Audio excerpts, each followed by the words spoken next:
Rejoins les motards pèlerins, lève-toi et prends la route.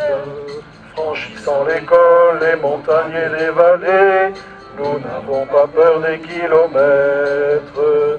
Il y a des BM, des Kawa, des Harley, toutes les nations à notre fête.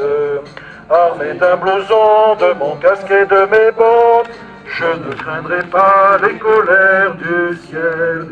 J'abattrai les bornes et rien ne m'arrêtera. Je serai à l'heure au rencard du Seigneur. Toi mon ami, toi mon prochain, quitte ton carton et tes doutes. Rejoins les motards pèlerins, lève-toi et prends la route. Seigneur Dieu Tout-Puissant, toi qui es la source et l'origine de toute vie du corps et de l'âme, nous te prions de bénir cette eau. Nous en usons avec confiance pour implorer le pardon de nos fautes et obtenir la protection de ta grâce contre toute maladie et contre les puissances du mal. Dans ta miséricorde, Seigneur, ne cesse pas de faire jaillir pour nous les eaux vives du salut. Nous pourrons alors nous approcher de toi avec un cœur pur et nous soustraire au péril de l'âme et du corps par Jésus le Christ notre Seigneur. Et maintenant, Seigneur, bénis ces casques et ceux qui les portent et accorde-leur ta protection au nom du Père et du Fils et du Saint-Esprit. Amen. Les lectures que nous venons d'entendre sont celles prévues par l'Église pour ce samedi. Elles n'ont pas été spécialement choisies pour l'occasion de notre rencontre. Alors on aurait pu en choisir d'autres pour tenter de coller davantage à notre rassemblement. Mais à vrai dire, on a beau chercher, je n'ai pas vraiment vu qu'il était question de moto dans la Bible. Et de plus, je pense qu'il est peut-être bon de nous laisser surprendre par la parole de Dieu. Vous l'avez peut-être constaté vous-même, lorsque vous faites des recherches ou des achats sur Internet, ce qu'on vous propose a souvent un lien avec ce que vous avez déjà recherché auparavant. Vous venez d'acheter un équipement et vous voici submergé de pop-up présentant des gants, des blousons, des bottes, genouillères, etc. Sur Google, 3 personnes tapent le même mot motard et ce ne seront pas les mêmes pages qui arriveront en tête. Désormais, vous êtes connu. L'ordinateur sait tout ou presque de vous. Il sait ce que vous aimez, ce qui vous intéresse, ce que vous cherchez. C'est ce qu'on appelle le web 3.0. Un web qui cherche à devancer nos besoins en fonction de nos centres d'intérêt, mais aussi dans l'intérêt des vendeurs, de tous les vendeurs en recherche de clients.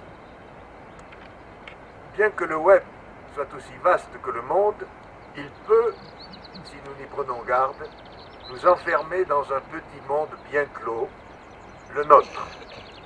Nous sommes alors comme le hamster dans sa roue, et qui croit parcourir le monde alors qu'il reste enfermé dans sa cage et tourne en rond. Mais vous, motards, vous êtes curieux. Vous aimez découvrir des itinéraires nouveaux, des paysages nouveaux, des pays nouveaux et aussi de nouveaux passionnés de moto comme vous.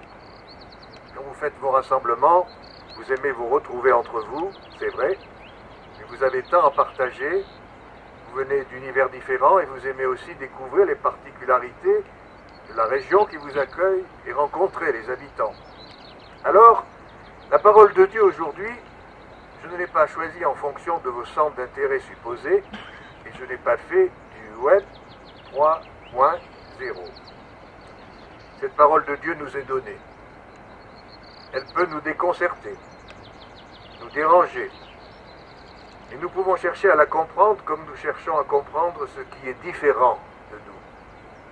Qu'est-ce que le Seigneur veut nous dire aujourd'hui dans sa parole? Je reprends l'une des paroles entendues dans l'Évangile.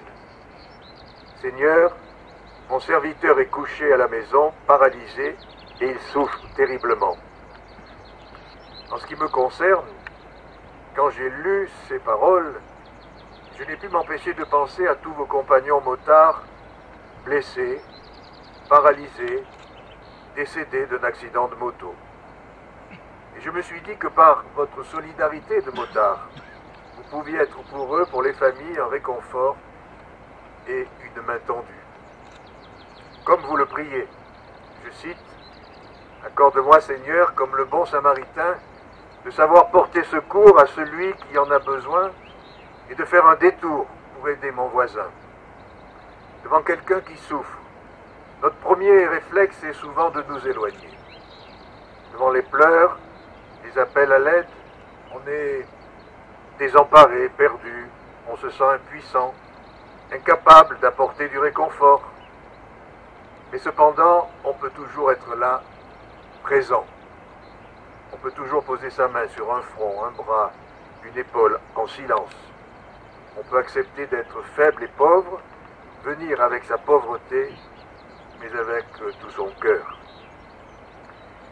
Comme motard, vous aimez la vitesse, le grand air et le sentiment de liberté que cela vous procure. Le fils du centurion serait-il là parmi nous? Il serait peut-être un motard heureux de retrouver l'usage de ses membres et de monter à nouveau sur une moto. Combien de motards à qui ne retrouveront jamais l'usage de leurs jambes? Combien? Ceux que vous connaissez, ne les oubliez pas. Prions pour que s'ouvrent pour eux les grands horizons de la foi, de l'espérance et de l'amour. Ces horizons sont infiniment plus grands que tout ce qui est donné de contempler ici aujourd'hui autour de nous. Le massif des Écrins, le glacier blanc qui sont splendides. Mais la voie est bien étroite parfois pour accéder à ces paysages. Vous vous dites motard chrétien ou chrétien motard. À vous de voir de quelle manière vous mettez de l'ordre dans ces deux mots. Eh bien, vous l'êtes vraiment si vous êtes les uns pour les autres comme le Christ dans l'évangile d'aujourd'hui, attentif, prévenant et compatissant. Je vous remercie en tout cas de m'avoir invité à partager ce pèlerinage avec vous. Très bonne route pour la suite et surtout soyez prudents.